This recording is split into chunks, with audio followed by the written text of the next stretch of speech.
From MTN News, this is Montana This Morning. Good Tuesday morning. It's 6 o'clock. Welcome to Montana This Morning. I'm Victoria Hill. Thank you so much for kicking off your day with us. And good morning to our friend Miller here. A look at the weather here and what's going on. Ready for a nice day? Yeah, I'm always ready for a nice day. Not too hot, not too cold. Just right. There you go. Well, it's going to be just right today. A beautiful day on the way. We're in the wake of a cold front, so that's going to cool things down. In fact, from here on, at least to the first part of next week, highs and lows will stay below average. A nice shot there, courtesy of the Stockman Bank Weather Cam. You can see we do have still in spots some dense smoke that we're dealing with this morning. That should alleviate as we go along today. But down in northern parts of Wyoming, your air quality is not that good, and that's we have an alert there until about 1 o'clock today. So just keep that in mind if you have any type of asthma or respiratory issues. You might want to limit your time outdoors. Rest of us, though, we're looking okay today. 55 right now at Billings. Humidity 49%. We've got the winds out of the north at about 5 miles an hour. Quickly, let's crunch some numbers. Yesterday, we got up to 87 above average. We were below average with our overnight lows. No rain to speak of yesterday. It was quite windy, and especially ahead and just behind that cold front when we had a top gust of 35 miles an hour. We need some rain, folks. Not going to see any today, but the next couple of days we do have an opportunity. We want the rain. We just don't want the severe weather. Unfortunately, we have that in the cards, and I'll tell you about that with the main forecast coming up. 40s and 50s for the most part to start. We'll see 70s and some 60s later on this afternoon, maybe even some 80s down in northern parts of Wyoming. We'll go 72 today here in Billings, about 12 degrees below average, with lots of sunshine to get us there on this day that Pluto got demoted. Back in 2006, that was the big day. Pluto was notified that it's no longer a planet. But I was just reading that one Pluto year is equal to 250 Earth years. Oh, wow. Yeah. Slow rotator. It would take forever to reach your first birthday. Which may not be a bad thing. You could be young forever. Reach it. Yeah. And so Pluto is also, here's another fact, Pluto is primarily made out of ice and rock, and it has 5 moons. Oh, wow. So why isn't it a planet? It's a dwarf planet, I guess because of the size or something? I don't know. Yeah, I guess the size. But if it has some moons and it's in our universe, like, why not? Could you imagine the scientists and stuff getting together in the room for that? That must have been a party. That must have been a tough conversation. Woo! When they knocked Pluto down a couple of notches. I bet, I wish I were a fly on that wall. The arguing and the shouting and the fist slamming. Oh, man. Oh, yeah. And they ended up with a game of dodgeball to settle. That's what I'm thinking. Golly, that's too funny. It's the only way. All right, Miller. Well, we do have some news. Okay. I think we're both space fans, so we can probably go on and on about this for 250 years. All right. Thanks, Miller. Okay. Our top story this morning, dozens of parents are expected to gather on the Yellowstone County Courthouse lawn tonight to protest School District 2's mask mandate. The face covering debate was on full display on Monday when some students were not allowed to enter Boulder Elementary because they were not wearing masks. And we understand that these children right here are not truant. They are here and they're being denied public service through education in the state of Montana at Boulder Elementary. Superintendent Greg Upham responded to the video, reminding parents remote learning is available. Any family who chooses that option would need to make arrangements with their school principal. But by all accounts, students who were back in the classroom followed the mask rules without any issues. You know, we provided at lunchtime having kids, they don't have to have their masks on when they eat. When they're outside, they don't need to have them on. So just giving those opportunities to take breaks when needed, and the teachers have been good about trying to support that too in their classrooms. So it just seemed it was routine last year, and they picked right up with the routine again this year. Health officials from Billings Clinic, St. Vincent Healthcare, Riverstone Health, and St. John's United all came out in support of the school district's mask requirement. In a statement, they said masking will help prevent the spread of the Delta variant that is responsible for the climbing case count. In Laurel, the school board voted to keep masks optional. Laurel started school last week, and there have been some reports of students who choose to wear masks being bullied. The board voted last night to implement a policy to prevent that. It now requires an investigation into mask-related bullying complaints to determine further disciplinary action.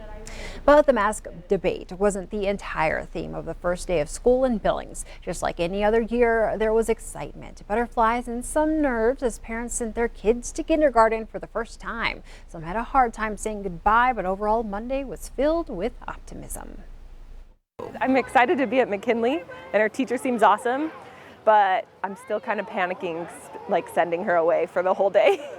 Lots of talking with my husband, and I think just trying to stay positive and have faith that she's going to have an amazing time and an amazing experience and make lots of great friends. For other Billings students, today will be their first day. 7th and 8th graders and 10th through 12th graders will return this morning. To the college campus now, Missoula's population increased yesterday as hundreds of new University of Montana students moved into the dorms. The school welcomed more than 1,300 incoming freshmen yesterday, and dorms are at full capacity. School officials say their planning has paid off, and COVID-19 has not slowed down the move-in. As the school year gets underway, students are encouraged to wear masks when inside and social distance. But for now, most students were just focused on starting a new chapter of their lives.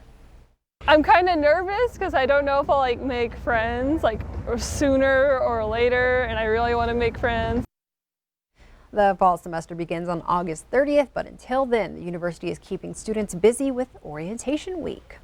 Continuing our coverage, a family is getting answers and some closure after the body of a hiker missing since July 1st was finally found. Two hikers were exploring Whitetail Coulee in the Beartooth Mountains when they stumbled upon some stray pieces of hiking equipment. The hikers knew about 23-year-old Tatum Morrill's disappearance and decided to look around. That's when they noticed a rock slide and saw Morrill's boot, which was the only thing exposed from under the rocks. The hikers then contacted local rescue crews, which eventually recovered Morrill's body. Finding her, especially buried in that rock slide, answered a lot of questions as to why our ground crews couldn't find her, and why helicopters couldn't find her, and even why search dogs couldn't find her. So that helped us a lot with putting the pieces of the puzzle together. Morrill's family, as well as Red Lodge Fire Rescue and the Carbon County Sheriff's Office, want to thank everyone involved in the search. Also making headlines this morning, Pfizer's COVID-19 vaccine is the first to receive full approval by the Food and Drug Administration. Officials hope it convinces some Americans to get their shots. And as CBS's Ian Lee explains, the approval has also opened the door for new vaccine requirements. Pfizer's COVID-19 vaccine is now fully approved for Americans 16 and older. This approval now furthers our confidence that not only does the vaccine work, but it's also very safe. More than 200 million Pfizer doses have been administered since December, when the FDA granted it an emergency use authorization. The FDA approval is the gold standard. President Biden hopes this convinces vaccine holdouts. The moment you've been waiting for is here. It's time for you to go get your vaccination. 18-year-old Danae Gutierrez got her first Pfizer shot yesterday. She says the FDA's approval helped ease her fears. Social media that gets you kind of brainwashed into thinking that sometimes the vaccine can be bad. Legal experts expect companies will now have an easier time requiring workers to be vaccinated. The question mark about these vaccines was, can you mandate a vaccine under an EUA? FDA approval removes that questions and put workplace vaccine mandates on very strong legal footing. Some didn't waste any time, with the Pentagon, CVS, and the New York City school system announcing new mandates. Principals, teachers, custodians, food service, you name it, needs to have at least one dose by September 27th. 60% of Americans have gotten at least one dose of a vaccine. Ian Lee, CBS News. The Pfizer vaccine remains under an emergency use authorization for 12 to 15-year-olds, as do the vaccines made by Moderna and Johnson & Johnson. Those are still just for people 18 and older. More than 50% of Montanans are now fully vaccinated. The state just crossed that threshold this week. Missoula County leads the way with 62% of their population vaccinated. Yellowstone County is falling behind the state and still sits at just 48%. This as Billings hospitals are at their greatest capacity of COVID-19 patients since December of last year. 81 people are currently in the hospital with the virus. President Biden's deadline for American troops to fully withdraw from Afghanistan is now just a week away, and the military wants him to decide today whether he wants to extend that deadline. Also happening today, world health leaders will meet to discuss what they describe as a growing humanitarian crisis. CBS's Elise Preston has more. As every hour passes, soldiers are hard at work evacuating thousands of Americans and Afghans a day. But as troops go into overdrive, a warning from the Taliban that the U.S. will, quote, provoke a reaction if troops remain after President Biden's August 31st deadline. This is something you can say it's a red line. It will deteriorate the relation, that will create mistrust between us. We believe that we have time between now and the 31st to get out any American who wants to get out.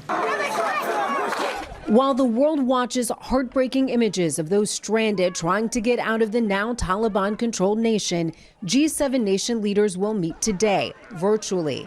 They'll discuss everything from the growing humanitarian crisis to concerns of new terrorism threats that could emerge from Afghanistan. It wasn't just us. There were British there, French there, Germans there. They've all left because we left.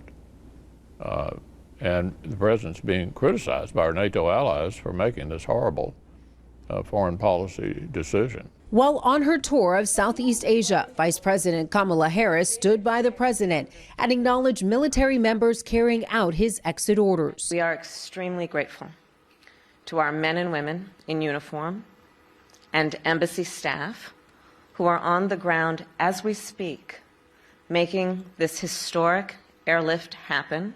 Stateside, 4 military bases are becoming temporary homes for Afghan refugees. Work is underway for the centers to be able to house up to 25,000 people. Elise Preston, CBS News, New York. Airbnb announced that starting today, it will begin housing 20,000 Afghan refugees globally for free. Police have cleared the officer who shot and killed a protester at the January 6th Capitol riot, saying he acted lawfully and may have saved lives. 35-year-old Ashley Babbitt was shot by a Capitol police officer as protesters tried to push their way into the Speaker's lobby outside the House chamber. The U.S. Capitol Police were responsible for the investigation. Babbitt's family says an investigation by the officer's own police department conducted in secret proves nothing and certainly is not an exoneration. You have likely noticed your grocery bill getting a bit bigger in recent months. And as reporter Kat Sandoval explains, the price of chicken is contributing to that. It's nothing to cluck about. There is a chicken shortage that's causing prices to rise in grocery stores and restaurants. Around the country, headlines about chicken shortage. The U.S. Department of Agriculture says production of chickens raised for meat was down 4% in the first quarter of 2021. But it's not just an American problem. They are very social animals. In Dundee, Illinois, organic farmer Cliff McConville saw a 20% increase in customers last year as stores ran out of chickens and consumers went directly to his farm. All of a sudden, we just had, I would say, hundreds of customers showing up that had never bought chicken from us before. This year, he expanded his chicken farm to meet consumer demand. But even in his store, they ran out of chicken wings. He says there were staff shortages at the processing plant, which meant less workers chopping up chicken parts. As for prices, they haven't changed in 5 years. But I don't like to raise prices unless we have to, but in this case, it's really required. At the Allgrass Farms, this is where we have all of our meat chickens. We pull them every day to fresh pasture. Feed costs might have gone up about 5 to 10 cents a pound every single year, but this year we saw about a 20-cent increase, which translates to quite a difference in our profit margins. Feed costs, labor issues, fast food chicken wars, and recent storms in Texas are impacting supply. A spokesman from the National Chicken Council tells Newsy, while supply is somewhat tight, the sky isn't falling and production seems to be ramping up.